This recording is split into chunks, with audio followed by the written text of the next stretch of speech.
오늘 하늘의 사람들 98번째 어떻게 하면 좋을까라는 제목으로 여러분과 하는 하나님 말씀 사도행전 강해를 하도록 하겠습니다.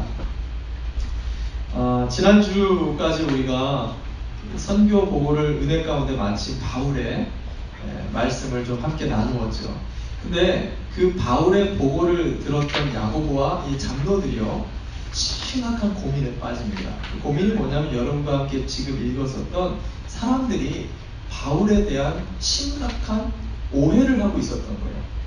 근데 이 오해를 풀기 위해서 골머리를 앓았던 야고보가 오늘 본문 21절에 뭐라고 얘기를 하죠? 우리가 어떻게 하면 좋겠습니까?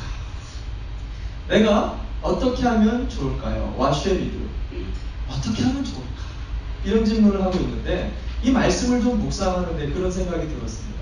사실 이게 야고보만의 질문이 아니라 오늘을 살아가고 있는 저와 여러분의 크고 작은 정말 질문이지 않을까라는 생각을 하게 되었어요.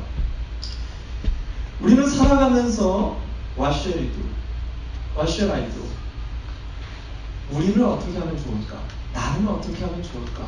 이런 질문을 하루에도 수없이 하면서 살아가는 것 같습니다. 짜장면 집에 가면은요, 짜장면 먹을까? 짬뽕 먹을까? 이런 아주 간단하고 단순한 행복한 질문에서부터 시작해서 야, 내가 다니고 있는 이 직장, 이 가게 이거 다닐까? 말까? 이 사람하고 살아야 돼? 말아야 돼? 심지어는 야, 그냥 죽고 싶다. 아니야, 조금만 더 살아보자. 이런 생과 사를 가르는 심각한 문제까지 우리는 수없는 고민을 하면서 살아가는데 중요한 포인트는 뭐냐면 우리가 하는 이 생각에 어떤 선택을 하게 되는데 그 선택이 우리 인생을 좌우하게 된다는 사실입니다. 그만큼 우리가 하는 이 생각이 정말 중요하다는 거죠.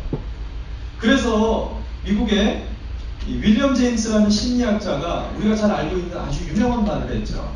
우리가 이 생각 하나를 바꾸면은 우리의 행동이 바뀌어지고, 행동이 바뀌면 습관이 바뀌고, 결국에는 내 인생의 운명까지 바꿀 수 있는 게 생각의 힘이다라는 말을 했습니다. 이 최윤식 씨가 쓴 생각이 미래다라는 책을 이렇게 보면은요, 거기에 나오는 내용입니다. TV 화면에서 우리가 이 김정은을 이렇게 보게 될 때 우리는 그의 얼굴을 보면 참 못생겼다 라든가 참 무섭게 생겼구나, 포악하게 생겼다, 어떻게 저렇게 생겼어, 이런 식으로 그냥 단순하게 생각을 하죠. 근데 미국의 CIA는 김정은의 그날의 표정을 똑같이 우리와 살펴보면서 국제 정세를 읽어낸다는 거예요. 그의 건강 상태, 그 표정 하나 속에서 생각이 그만한 생각을 낳게 된다는 거죠. 우리는 엄마나 우리의 아내가 힘들게 걸레질을 하는 장면을 보면서 야, 참 수고하는구나, 오늘도 고생하네, 이런 단순한 고마움을 느끼는 마음이 있지만 누군가는 그 모습을 보면서 스팀 청소기를 만들어 냈다는 것입니다. 생각 하나를 어떻게 하느냐에 따라서 선택이 달라지게 되고요, 선택이 달라지게 되면서 전혀 다른 결과를 우리가 마주하게 된다는 것입니다. 오늘 본문에서 야고보는 이렇게 질문합니다. 내가 어떻게 해야 되겠습니까? 심각한 생각에 빠진 이 야고보의 질문은 사실 오늘을 살아가는 저와 여러분의 질문이기도 하다는 것입니다.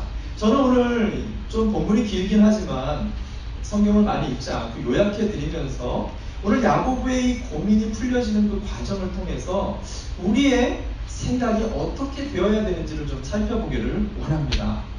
오늘은 특별히 세 가지 주제를 가지고 일반적으로 얘기하지 않고요, 인간의 생각을 좀 풀어보고 거기에 하나님의 생각을 좀 풀어서 우리가 어떻게 살아야 되는가, 어떻게 생각을 해야 되는가를 한번 궁극적으로 여러분과 함께 질문해보고 대답해봤으면 좋겠습니다. 먼저 살펴보고 싶은 것은 인간의 생각을 좀 들여다봤으면 좋겠어요. 저와 여러분의 생각. 우리의 생각은요, 항상 인간적으로 흐를 수밖에 없는 구조를 갖고 있어요. 인간적이라고 표현을 하면 이것은 그냥 단순하게 생각해 보면 사람이 그냥 사람답게 생각을 하는 것입니다. 여러분들의 나이에 맞게, 처한 상황에 맞게, 캐릭터, 여러분이 갖고 있는 성장 배경과 성격에 맞게 생각을 하는 거죠. 어떻게 보면은 이것은 당연한 것이에요. 상식적인 것입니다. 예를 들어서 초등학생은 초등학생 생각을 하겠죠. 대학생은 대학생들의 생각을 합니다. 직장인은 직장인들의 생각을 하는 것이 극히 당연하고 상식적이죠. 우리는 이것을 상식이라고 생각을 하지만 사실은 조금만 깊게 생각해 보면 매우 모순을 갖고 있고요. 오히려 인간이 가진 한계를 드러내는 장면입니다. 예를 들면 이런 게 있어요. 30대 한 친구가 만났습니다. 두 명이. 근데 한 명은요. 계속해서 대학교를 나오고 석사를 밟고 박사를 밟아서 유명 유수의 명문대학에서 박사 학위를 받으려고 준비하는 그 친구입니다.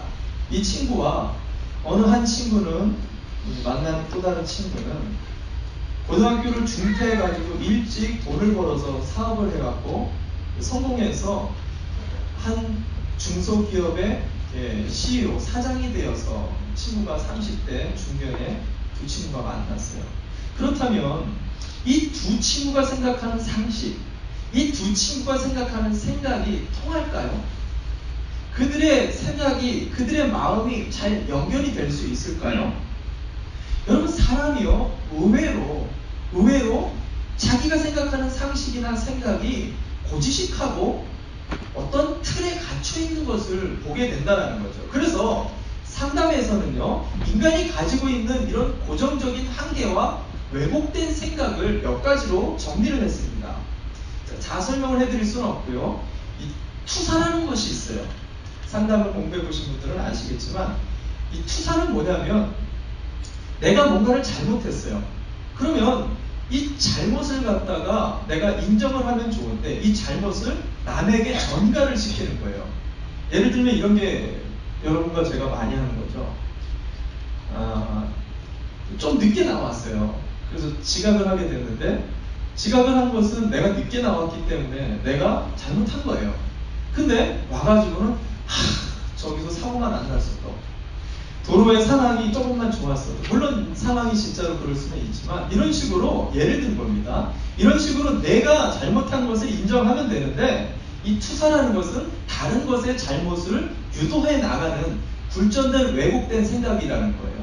또 한 가지가 합리화라는 것이 있어요. 이건 상담에서 얘기하는 것들입니다. 합리화라는 것은 내 안에 숨겨진 저희가 있어요. 뭔가 나만의 생각이 있습니다. 근데 이것을 얘기를 할 때는 모든 사람이 그럴싸하게 받아들일 수 있게끔 잘 포장을 해가지고 이것을 왜곡시켜서 이야기를 한다는 거. 이것이 합리화라고 얘기합니다. 또 하나는 전이와 전치라는 것이 있습니다. 이것은 우리가 잘 많이 쓰는 건데, 전이와 전치는 한두 가지를 보고 그 사람 전체를 판단해 보는 선입견과 같은 거죠. 그래서 왜 우리가 자주 쓰는 말 중에 남자들은 다 그래,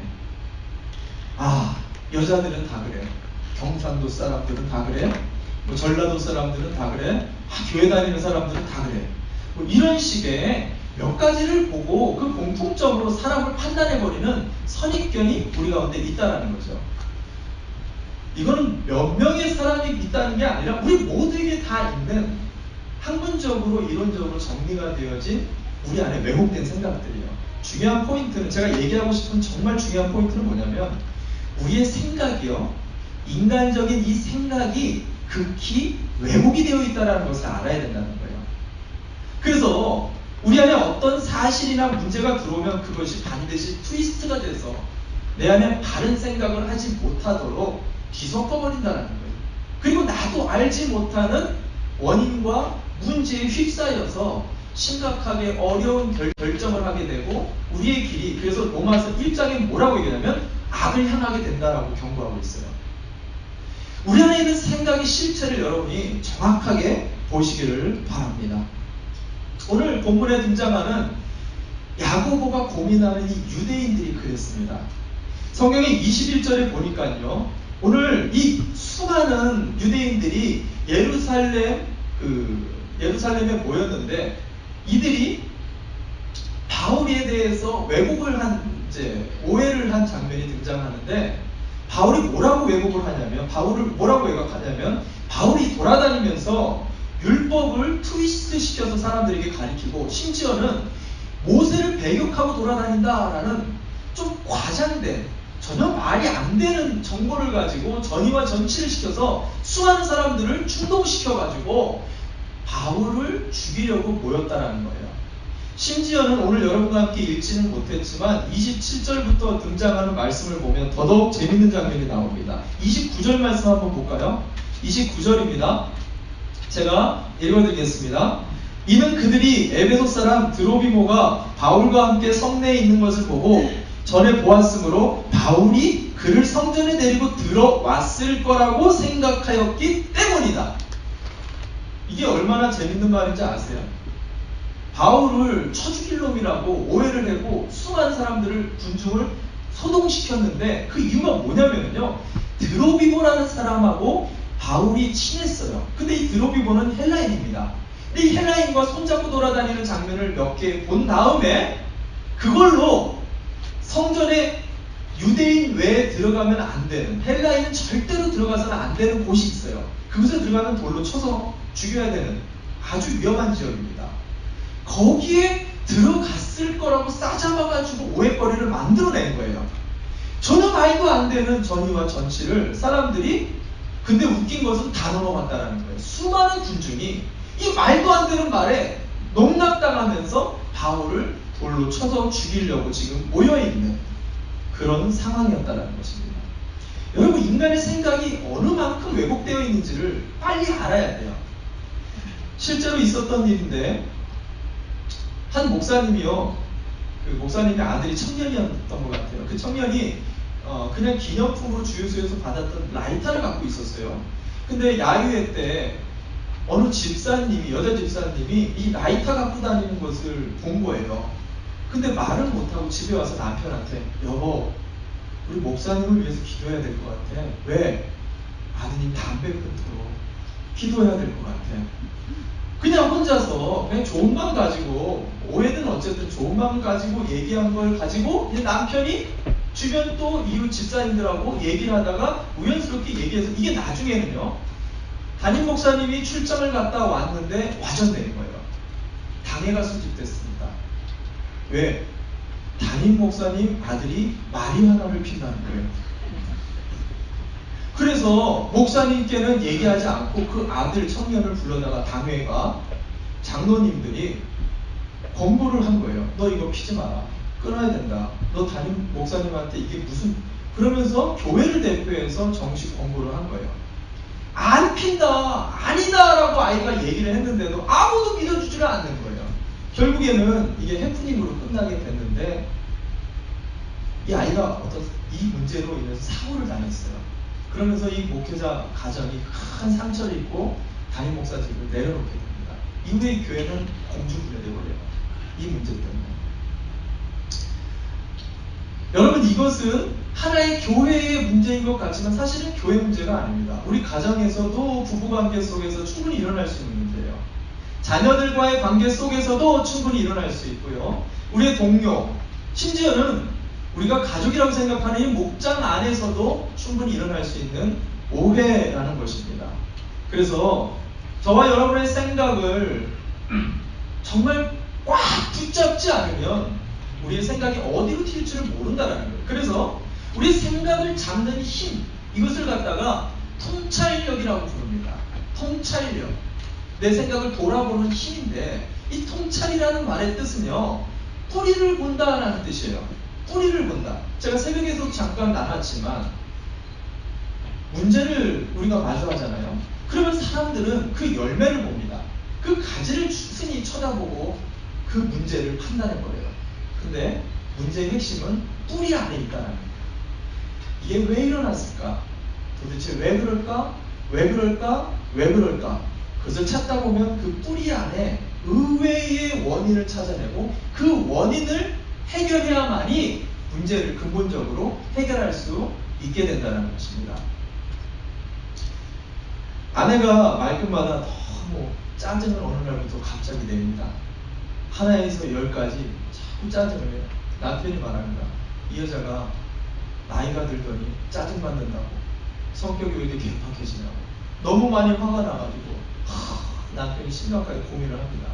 근데 거기서 생각을 멈췄으면 문제가 생기지만 생각을 깊이 풍성하게 하다 보니까 사실 바쁜 일정에 아내도 일을 하고 수고하는데 쉴 시간에 아내는 집안일을 하느라고 뭐가 힘든데 남편은 갔다 왔다고 그냥 탱자탱자 집에서 놀고 있는 게 너무너무 화가 납니다. 알고 보니까 남편이 내 잘못이 컸던 거예요. 여러분, 생각을 깊이 하고 풍성하게 하는 통찰력이 훈련이 되는 사람은요, 잘못이 남에게 있지 않고 나에게 있다는 것을 알게 돼요. 그리고 통찰력이 훈련이 되는 사람들은요, 대부분 주변 사람들과 잘 통하게 됩니다. 하나님과의 관계 속에서도 문제의 핵심을 알기 때문에 하나님과의 관계 동안도 잘 통하게 되어진다는 거예요. 가장 좋은 통찰력이 있습니다. 그것은 성령께서 우리에게 부어주시는 선을 향한 통찰력이에요. 제가 한 집사님이 시험에 들었던 것 같습니다. 사람들에게 실망하고 사람들에게 너무 화가 나서 모든 것을 다 버려버리고 싶었던 그런 순간에 한 가지 성령이 주시는 생각이 들어왔다는 거예요. 무슨 생각이냐면, 그래도 내게 맡겨진 것은 끝까지 하자. 그래도 사람들과의 관계는 내가 끝까지 한번 잘 해보자. 이런 생각 하나가 들어왔다는 거예요. 사실은 저희도 화가 나고 시험에 들고 정말 짜증이 날 때 뭐가 옳은지 다 압니다. 우리도 똑같이 선한 생각들이 우리 안에 다 들어와요. 이렇게 하면 안 된다는 건 다 알죠. 문제는 그거 안 따르잖아요. 그거 내팽개치잖아요. 저 같으면요, 제가 이렇게 화가 나고 실망하고 낙담이 됐으면 당연히 치고 도망가 버립니다. 근데 이 집사님이요, 그 선한 생각을 딱 잡았어요. 약한 힘으로 딱 잡았어요.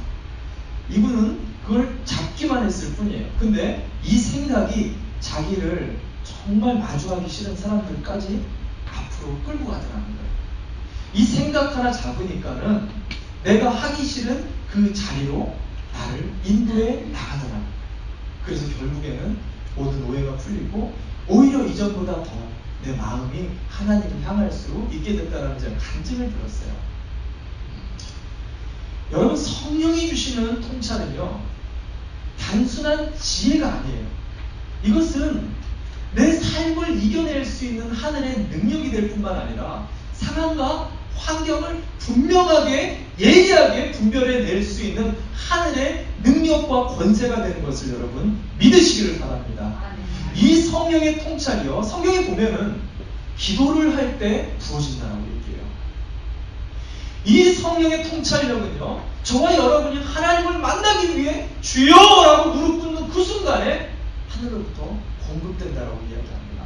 이 한 주 동안 어떻게 해야 될까? 내 자녀는 어떻게 해야 되고, 내 직장은 어떻게 해야 되고, 이번 주 어떻게 살아야 될까? 여러 가지 고민이 있는 분들, 여러분, 우리의 생각은 한계가 있습니다. 성령 앞으로 하나님의 생각이 무엇인지를 무릎 꿇고 기도하며 그 생각을 한번 잡아보시기, 그럴 때 하늘의 선한 능력과 은혜를 맛볼 줄 믿습니다. 두 번째, 인간의 생각이 이와 같이 모순 안에서 성령을 의지해야 된다는, 그렇다면 하나님의 생각이 무엇인지를 한번 여러분과 훑어보기를 원합니다. 여러분, 하나님의 생각은 무엇일까요? 가장 먼저 하나님의 생각을 우리가 떠올리기 전에 알아야 될 것은, 하나님과 우리의 생각이 차이가 있다 없다? 얼만큼? 많이 있다. 많이 있다. 이사야 이야기를 한번 들어보겠습니다. 이사야 55장 8절 말씀 함께 한번 읽어보겠습니다. 읽겠습니다. 시작. 나의 생각은 너희의 생각과 다르며 너희의 길은 나의 길과 다르다. 주님께서 하신 말씀이다. 다르다라는 표현을 2번 했어요. 히브리 문장의 반복은 강조라고 그랬죠. 절대로 인간의 생각이 하나님의 생각을 알 수 없다라고 얘기를 하는 거예요. 가장 여러 가지가 우리의 생각과 하나님의 생각이 달라서 하나님의 생각을 알 수가 없는데 가장 많이 인간의 생각과 다른 게 뭐냐면 하나님은요, 하나님의 생각은 변함이 없다는 거예요. 사람은요, 상황에 따라서 달라집니다. 환경에 따라서 시시각각 시간마다 생각이 다 틀려져요. 아마 여러분도 경험했겠지만 아침에 갑자기 부부싸움 했다가요, 점심때 직장 가가지고 기분 좋아지고 저녁 때 들어오면서 또 기분이 확 나빠지는 게 저와 여러분이에요. 시시각각 우리의 감정과 우리의 생각은 종잡을 수가 없다는 거죠. 근데 하나님의 생각은요, 창세부터 주님 나라 갈 때까지 마지막 그날까지 한결같이 우리를 사랑하시는 생각은 변함이 없다는 거예요. 가령 성경에 보면 이런 부분들을 많이 흔하게 볼 수 있는데, 우리가 아브라함 하나를 보면 하나님은 아브라함을 보면서 내가 아브라함을 믿음의 조상으로 내가 세우겠다라고 생각을 하셨어요. 그러면요, 아브라함이 무슨 짓거리를 하든, 아브라함이 가나안으로 가라 그랬는데 애굽으로 간다 한들, 그가 자기 와이프를 거짓말한다 한들, 그가 약속한 것을 지키지 않는다 한들, 그를 어떻게 만드세요? 자기의 독자 이삭을 하나님께 바칠 정도의 믿음의 아버지로 반드시 만들어 가시는 게 하나님의 생각이라는 거예요. 다윗을 봅시다. 하나님은 다윗을 왕으로 세우시기로 작정하시는 생각을 했습니다. 그러면 다윗이 아무리 인생의 절반을 광야에서 도망자로 산다 한들, 그가 미친 척하면서 광야에 숨어있다 한들, 그가 정말 웬만한 사람이 지을 수도 없는 흉악한 밧세바를 범하는 아주 천인공모할 이런 죄를 진다 한들, 이스라엘 최고의 왕으로 하나님은 다윗을 세우시는 게 하나님의 생각이라는 거예요. 하나님의 생각은요, 성경을 우리가 줄기차게 한번 보시면요, 변함이 없으세요. 딱 정하시면 그대로 밀고 나가신다는 거예요. 근데 간혹 우리 입장에서 보면 그 하나님의 생각이 마음에 안 들 때가 있어요. 대표적으로 성경에 보면 누구가 그러냐면 요나라는 사람이 그랬습니다. 요나를 보면은요, 요나, 나를 보는 거죠. 우리를 보는 거예요. 하나님은 니느웨를 구원하고자 했어요. 근데 요나에게 니느웨는 원수잖아요. 자기의 백성을 멸망시킨 바벨론의 수도였어요. 그러니까 니느웨를 복음을 전하기 싫은 거예요. 그래서 그가 했던 행동이 뭐예요? 전혀 정반대의 다시스로 갑니다. 정반대 방향이죠. 딴 끝으로. 근데 거기다가 그랬던 요나를 물고기로 확 잡아가지고 다시 니느웨로 가지고 오죠. 그게 하나님의 생각입니다. 여러분, 하나님의 성경 안에서 하나님의 생각이 어디로 향하고 있는지를 우리가 볼 수 있어야 돼요. 하나님의 뜻이 어디를 향하고 있는지 우리 가정 안에 이것을 볼 수 있는 영적 통찰력이 있기를 바랍니다. 그래서 많은 사람들이 이런 말들을 많이 하죠. 하나님의 뜻을 알아야 돼. 하나님의 생각을 알아야 돼. 그래서 수없이 우리가 하나님께 물어보고 질문하고 간구하죠. 노력합니다. 근데 저는 여러분들에게, 그런 분들에게 질문을 하고 싶어요. 여러분 한번 생각해 보시기 바랍니다. 여러분이 노력한다고 해서 하나님의 생각을 알 수 있을까요? 여러분이 노력한다고 하나님의 뜻대로 사는 것이 가능할까요? 여러분, 오늘 본문에 아주 실망스러운 장면이 나와요. 오늘 본문에 23절부터 26절까지 후반에 보면은요, 야고보가 유대 사람들이 이렇게 왜곡된 생각으로 바울을 죽이려고 하니까 인간적으로 여러 가지 방법을 강구했습니다. 바울에게 돈도 좀 써야 돼. 네가 율법을 열심히 지키는 모습도 보여줘야 돼. 예루살렘 교회를 안정되게 만들고 사람들의 오해도 풀어주는 인간적인 수많은 노력을 많이 하게 되죠. 근데 결론이 어떻게 되냐면, 이 얘기가 길기 때문에 제가 말씀을 생략하고, 결론이 어떻게 되냐면 사태가 더 심각해집니다. 그게 어디 나오냐면 30절부터 31절 말씀입니다. 30절부터 31절 말씀 제가 읽어드립니다. 그들이 바울을 죽이려고 할 때 온 예루살렘이 소요에 휘말려 있다가 보고가 천부장에게 올라갔다.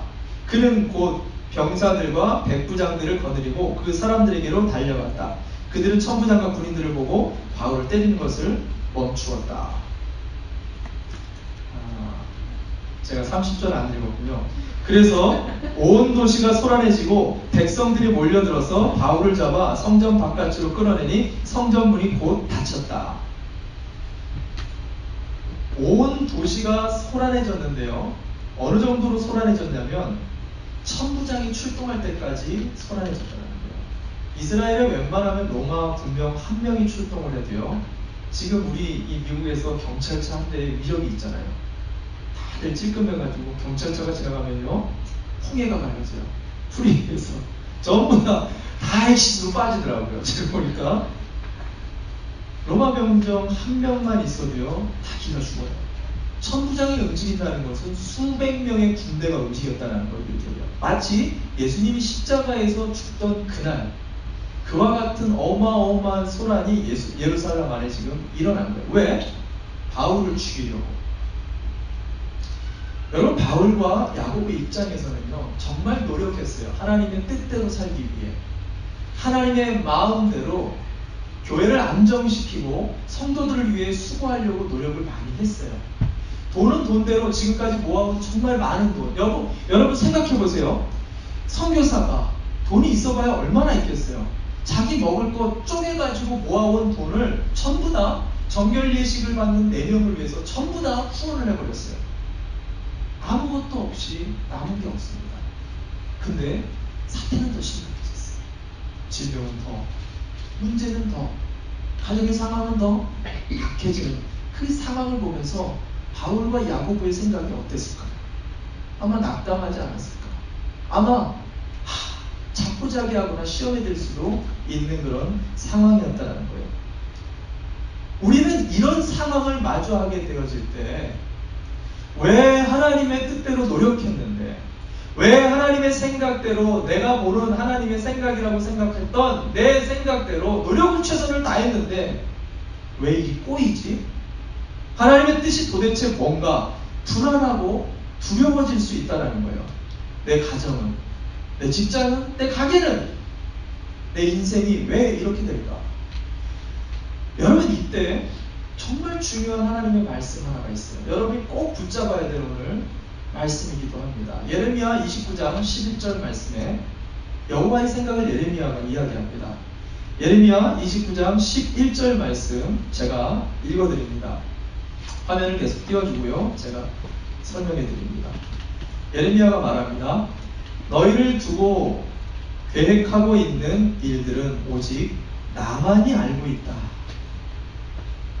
하나님의 생각을 여러분이 안다고 노력을 하잖아요. 어려운 이유가 여기 있어요. 하나님의 생각을 우리가 아무리 노력한다 한들 아는 것이 쉽지가 않은 거지. 근데 정말로 하나님이 원하시는 생각이 있습니다. 내 뜻을 여러분이 알기를 원하는 것도 중요하겠지만 그거보다 더 중요한 게 남아요.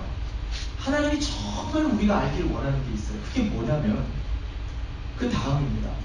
내가 너희를 두고 계획하고 있는 이 수많은 일들은 재앙이 아니라 번영이다. 너희에게 미래에 대한 희망을 주려는 것이다. 나주의 달이다. 이게 지금 무슨 말이냐면요. 여러분 잘 들으셔야 됩니다. 우리는 끊임없이 내가 하나님의 인도가 맞나? 하나님의 뜻이 맞나? 수많은 고민을 하면서 두려움과 불안을 하면서 내 선택들을 늘 항상 걱정하면서 갑니다. 근데 하나님은 그거보다 더 중요한 게 있다라는 거예요. 내가 너와 함께하고 있어. 내가 함께하고 있는 한 너가 앞으로 장래에 닥칠 모든 위험과 어려움은 너를 위한 번영이 될 거야. 너를 위한 복이 될 거야. 너를 향한 약속의 성취가 될 거야. 네가 이걸 좀 알았으면 좋겠어. 이게 하나님이 우리에게 정말로 알기를 원하는 생각이라는 거예요. 제가 저희 하연이랑 차를 타고 자주 가던 곳을 갈 일이 있어서 갔는데 그날 따라서 조금 늦었어요. 그래서 제가 일반 프리웨이 길로 가지 않고 이렇게 로컬로 좀 빠른 지름길을 알고 있기 때문에 그날따라서 옆으로 쏙 빠져가지고 지름길로 이렇게 가는데 하영이가 우리 애들 중에 가장 나이도 많지만 똑똑해요. 그래서 얘가 아빠 이 길이 아니잖아 딱 그러는 거예요. 여기가 지름길이야. 여기 좋은 길이니까 걱정하지 마. 그랬더니 얘가 하는 말이 아빠 또 길 잘못 들었지. 그럼 걱정을 하기 시작하는 거야. 아니야 여기 지름길 맞아 이렇게 얘기하는데 얘가 가만히 이렇게 참고 듣다가 나중에 좀 지나니까 시간이 거의 다 됐거든요. 촉박해지니까 얘가 아빠 지금 몇 시인데 이렇게 가면 안 돼. 이 길 아니잖아. 내가 얘기했잖아. 이 길 아닐 줄 알았어 하면서 막 나한테 계속해서 아빠가 운전하고 있는데 이렇게 여러분 이럴 때 남자들 기분이 어때요? 아주 은혜를 받죠. 제가 우리 하영이한테 그랬어요. 야 네가 운전해. 너무 화가 나니까 아무리 말을 해도 말귀를 못 알아들으니까 야 네가 운전해. 여러분 우리가 착각하는 게 있어요. 우리가 운전하고 있는 게 아니거든요. 하나님이 운전하고 계시네요. 우리가 찬양합니다. 나의 길 오직 그가 아시나니 나를 단련하신 마치 내 인생을 하나님이 주관하신다라고 믿음의 고백을 하지요. 그런데 그 길을 걱정하고 있다는 것 자체가 내가 운전대를 잡고 있다는 증거예요. 전능하신 하나님이 나를 인도하시고 계시는데 이 길이 잘못될 길이 있냐는 거예요. 이 인도가 잘못될 수 있겠냐라는 거예요. 그런데 잘못돼 보이고 그런데 이게 아닌 것처럼 보이는 이유가 뭘까요? 상황이 그래 보이거든요. 환경이 변하지 않고 있거든요. 더 좋아지질 않는 것처럼 보이거든요. 시간이 다 돼가는데 조금 더 지나면 웨이스트, 이건 낭비라고 생각이 들거든요. 그러니까 이 길이 아닌 것 같다. 내가 그렇게 생각을 하게 될 수 있겠다라는 것입니다. 제가 퍼즐 맞히기를 참 좋아해요. 어렸을 때 최고 내가 도전했었던 게 1000피스까지 해봤어요. 야, 1000피스를 하는데요. 요만한 사이즈의 개수가요. 많다 보니까 사이즈가 진짜 작아요. 1000개가 되니까요. 제가 개수가 많으니까 좀 방심했던 것 같아요. 좀 관리를 좀 소홀히 하다 보니까 2개인가의 피스가 잃어버렸어요. 1000개 중에 2개 정도 잃어버려도 되지 않습니까? 쉽게 생각했어요. 마지막에 다 맞췄거든요. 퍼즐 맞춰본 사람은 알 거예요. 그 2개 빈 자리가 그렇게 신경이 쓰이는 거예요. 아주 찝찝한 거예요. 그래서 좀 밤새가지고 그 2개를 찾아냈어요. 여러분 하나님은요 우리의 인생의 퍼즐을 맞춰주시는데요 단 하나도 버릴 게 없답니다. 내가 볼 때 이 시간만큼은, 내가 실수했었던 그 시간만큼, 내가 상처 입었었던 그 순간만큼은, 내가 웨이스트라고 생각했던 그 순간만큼은, 쓸모없다라고 생각하는 그 순간만큼도 하나님은 전부 다 협력해서 나의 가장 아름다운 당신의 생각을 우리 인생 가운데 만들어 가시는 전능하신 하나님이라는 것을 우리에게 말씀해 주고 있다는 것을 여러분 믿으시기를 바랍니다. 하나님이 정말로 오늘 우리가 알기를 원하시는 당신의 생각은 우리의 뜻과 우리의 계획 이런 것도 중요하지만 오늘 내가 너랑 같이 네 인생의 운전대를 내가 잡고 있어. 걱정하지 마. 너가 지금 가장 최선의 길로 가고 있어. 두려워하지 마. 창세기 39장에서 42장까지를 보면은 요셉의 이야기가 나오죠. 요셉의 이야기 보면 재밌는 장면 하나만 얘기하고 마칩니다. 요셉의 형통의 복으로 요셉이 유명합니다. 근데 요셉을 성경에서 형통하다라고 얘기하는 것들을 하나하나 찾아보니까 그래요. 요셉이 형들로부터 배신을 당해서 구덩이에 빠졌을 때 요셉이 형통했다라고 기록합니다. 보디발의 집에 노예로 팔려갔을 때도 형통했다라고 기록을 해요. 근데 보디발에서 배신을 당하고 감옥에 옥에 갇혔을 때도 형통했다라고 기록합니다. 근데 재밌는 게 뭐냐면요, 41장에 가면은요, 그가 드디어 애굽의 총리가 됩니다. 근데 거기에는 그가 형통했다는 말을 붙이지 않아요. 우리의 인간적인 생각은요, 우리의 문제가 해결이 되는 게 형통이에요. 내가 꿈꿨었던 꿈이 이루어지는 게 형통이에요. 내가 답답하게 생각했었던 그 문제가 해결이 되면 형통이란 말이죠. 하나님의 생각은 그게 아니라는 거예요. 상황이 옥에 있든 내가 애굽의 총리가 되든 그게 중요한 게 아니라, 저와 여러분의 인생을 지금 내가 하나님께서 주관하고 핸들링하며 붙잡고 있다는 거예요. 이것을 믿고 땅을 살지만, 한계적인 왜곡된 인생을 살아가지만, 하늘로부터 공급되는 무한한 평강과 두려움 없는 담력과 힘을 가지고 이 땅에서 하늘을 살아가는 영향력 있는 삶이야말로 형통의 삶이라고 우리에게 말씀해주고 있다는 거예요. 이것을 아는 것이 하나님의 생각이다라고 우리에게 이야기하고 있다는 사실입니다. 저는 이 한 주간을 살아가시면서 우리 인생 속에 끊임없이 어떻게 해야 될까? 이 사람은 어떻게 해야 되지? 이 문제 어떻게 해야 되지? 내 자녀는 어떻게 해야 되지? 수많은 고민들 안에서, 여러분, 우리 인간의 생각을 의지하지 마세요. 그래봐야 답이 안 나와요. 왜곡된 생각들만 잔뜩 나옵니다. 성령 앞에 무릎 꿇으세요. 하나님이 여러분들을 향한 생각이 있으세요. 여러분들을 향한 통찰력을 준비하고 계세요. 그 문제를 해결할 수 있는 힘과 능력을 부어 주실 거예요. 그게 하나님의 생각이에요. 이 땅에서 하늘을 살게 하시는, 우리의 꿈이, 우리의 상황이 변치 않는다 할지라도 내가 모든 것을 가진 하나님을 소유한 하나님의 사람으로 살아가게 만드는 것, 이 놀라운 하나님의 부유한 생각으로 이 한 주 동안 복된 하늘의 삶들을 사시는 저와 여러분 되시기를 주님의 이름으로 축원합니다. 축원합니다. 우리 다 함께 자리에서 일어납시다.